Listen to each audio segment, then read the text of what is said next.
Samantala, posibleng isailalim na sa state of calamity ang Benguet. Kasunod po yan ng pananalasa ng habagat at bagyong Ineng.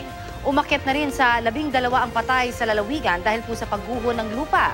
At mula sa La Trinidad, Benguet, may ulat on the spot si Cedric Castillo. Cedric? Yes, Connie, kasalukuyang nagpupulong ngayon ang sangguniang panlalawigan ng Benguet para talakayin yung posibleng pagdedeklara ng state of calamity matapos ngayong 4 na araw na halos walang humpay na pagbuhos ng ulan dito sa lalawigan bunsod ng bagyong Ineng. Nauna na idineklara ng provincial government ang kanselasyon ng klase sa lahat ng antas ngayong araw.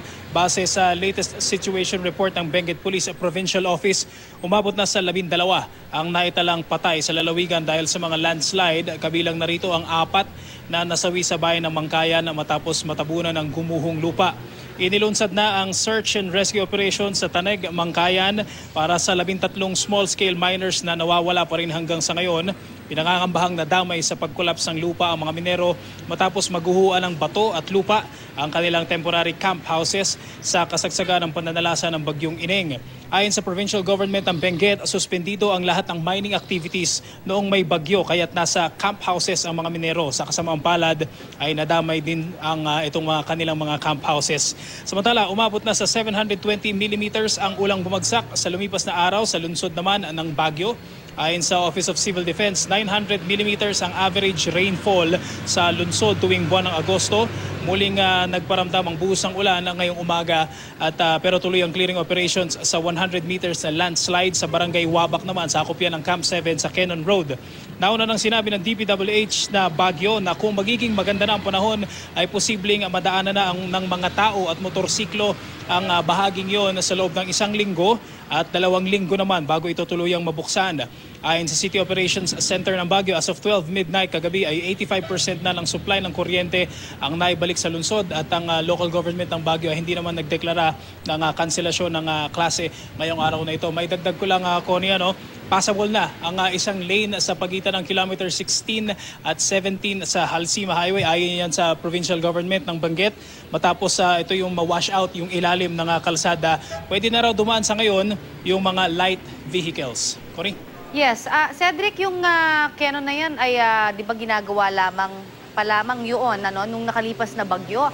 So, does that mean na back to square one dahil nga gumuho na naman? O magkaibang bahagi ba yung gumuho dyan sa area na yan?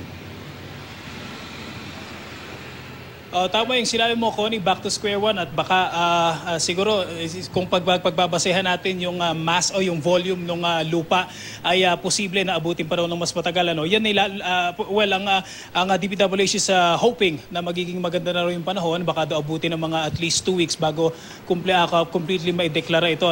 Balikan lang natin yung naging landslide nung July kung saan 2 yung namatay. On the same spot yan, Connie, sa kaparehong lokasyon. Sa pagkakaalam natin, yung 2,000 cubic meters na lupa na nung panahon na yon, nung isang buwan, ay inabot ng mga 3 to 4 days bago na clear. Ang sabi ng DPWH, sa estimate nila itong landslide na nangyari dahil sa bagyong Ineng ay 10 times more yung volume at 25,000 cubic meters, sabi ng DPWH District Engineering. So they're hoping na maklear nila ito sa lalo madaling panahon, Connie. Pero yung ginagawa nila dyan, ibig sabihin ba ay magiging epektibo kaya? Kasi or dahil nangyari lamang ito dahil hindi pa tapos yung ginagawa nga nung DPWH dyan sa area na yan? Noong Huwebes, naalala ko, Connie, nakausap natin yung mga trabahador at sinabi nila ay sinuspend yung kanilang pagpapatibay dun sa riprap dahil nga nagsimula ng bumuhos ang ulan dahil sa bagyong Ineng. Tinawagan natin ang DPWH at ang sinabi nila nung mga panahon na yun, wag naman daw, nung time na nakausap natin sila no Thursday, sabi nila wag lang talagang bubuhos ng tuloy-tuloy ang ulan ay posible namang kayanin daw kasi nung time na yun ay matibay na o maganda na yung pagkakaslope ng lupa.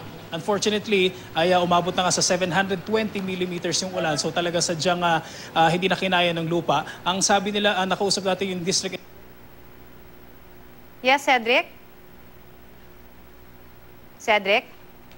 Alright, mukhang nagkaproblema tayo sa linya ng ating komunikasyon kay Cedric Castillo na nag-uulat ng live mula naman dyan sa Baguio, sa Benguet.